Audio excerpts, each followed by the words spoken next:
So this is the Pulsin protein isolate pea pack. This is from the Pulsin brand. It is a natural and unflavored protein powder. They come in 250 grams. This one's in a 1 kilogram. You can get them slightly bigger. And obviously you can use them for soups, cereals, desserts. I just use them kind of just to drink with kind of like oat milk. They're pretty cool. You can see the size of this one. As I mentioned, this one's quite on the bigger side, and you can get the smaller ones too. One of the cool things that I like about this is you can use them pretty much any time of day. So I use them usually in the morning. I just kind of stir it up into, as I mentioned, some oat milk and like a glass, and they taste pretty good if I'm being honest.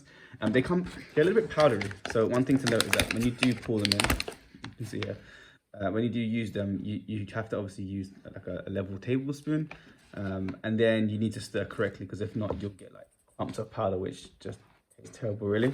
Of course, if you're putting them into soups and cereals, it's exactly the same. Just needs to be stirred correctly.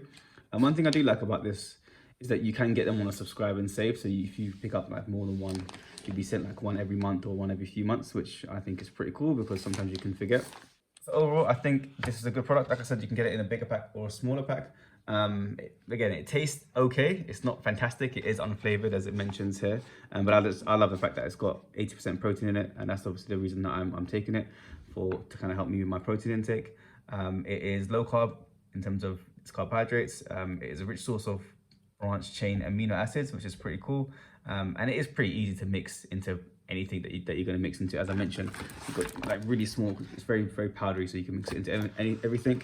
And lastly, it's vegan, so that's super important.